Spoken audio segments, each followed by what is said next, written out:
I don't know why I come here. It's never perfect conditions to shoot video. But in today's video, we're going to be taking a closer look at the nomocam app for your phone and put it against the Instax Mini 9. Or just an Instax Mini film. Let's get into it.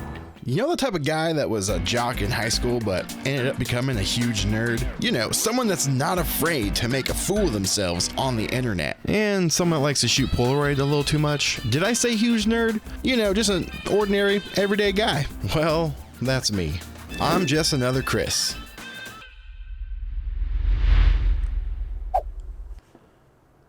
They're supposed to be Iron Man glasses, but they kind of remind me of Hyde from that 70s show.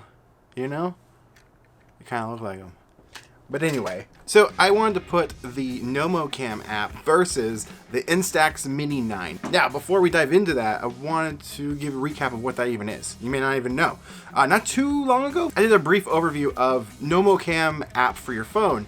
And what it does is it mimics a lot of different film cameras, and a lot of it you have to pay for. I did buy the Polaroid one, and it's kind of okay-ish. It was $1, and most of the ones you can't buy right outright. You have to subscribe, and it's kind of expensive, I think, for what you get, yet it's still really fun to use. Now, if you just download the app itself, it's free, and it comes with some free features, such as their version of a Instax Mini camera. And it does a really decent job at mimicking what Instax Mini film looks like. So I wanted to take real shots of the same shots with the camera. My findings have actually been pretty interesting. Now take a look at these photos side by side. I shot them the same day, same time, moments apart. I tried to get the same framing, which is actually kind of difficult. I had to wait for the Instax to semi-develop so I could reline up the phone, because I can actually preview it with the phone, relatively in the same position. So which ones do you think was actually shot with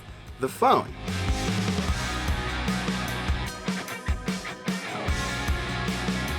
Some of them I think are pretty obvious, and these results might actually be slightly different based on what phone you're using. I'm using a iPhone 12 Pro Max. I wonder if you were to use an older phone with a crappier camera, maybe you'll get more matching results. But there is one in particular that really got me, that it looks almost identical. What I've noticed in the photo is dynamic range. Dynamic range is a thing in digital. You have a lot of dynamic range and flexibility when it comes to shooting with your camera.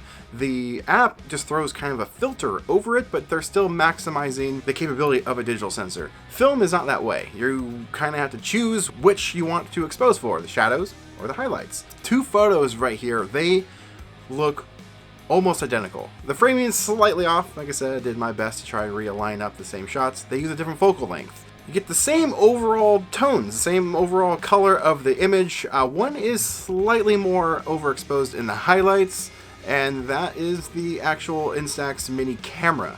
But if I showed these to you blindly, you might not have noticed those differences. Once you start comparing these side by side from the same positions, you start picking up what the camera can and can't do, via it being the Instax Mini camera or the phone itself. Then you can start spotting out things right away on which one is which. But if you were to show these to a complete novice, to a person that has no idea about any one of these, they would probably all say it was shot with this camera. So here's just some photos. Test yourself on which one you think is which. Phone or Fuji Instax Mini 9. Mouthful.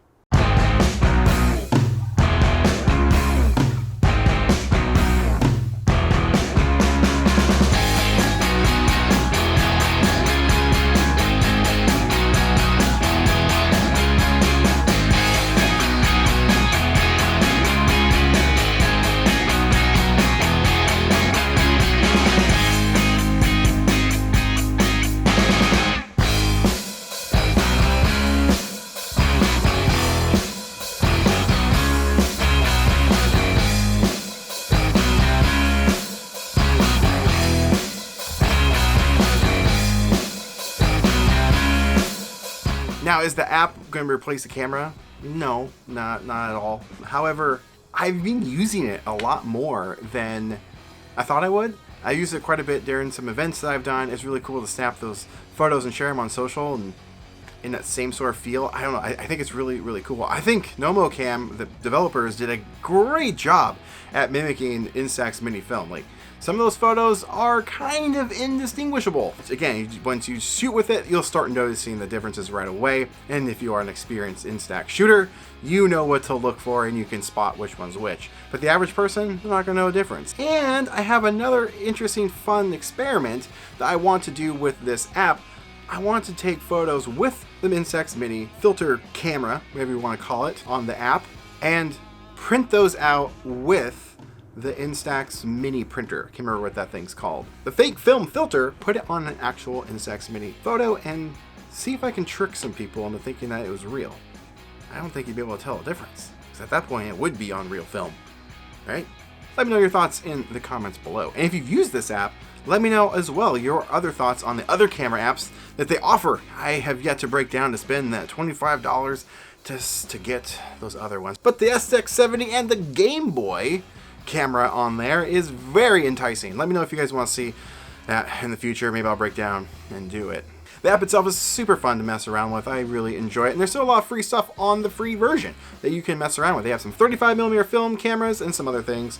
It's pretty fun, and I've been really enjoying it. Not a sponsored video, I just found it online and thought it was really cool and wanted to share it with you guys. It's a fast and cheap way of taking instant photos without breaking the bank, that's for sure. I mean, you don't have to go out and buy film every time you want to take a photo. And if you screw up the photo, you can always just delete it. This, you can't delete it. You just, there it goes into the trash, I guess. And let us not forget the coolest thing on this app. Let's take a photo. Shake this phone to develop the photo.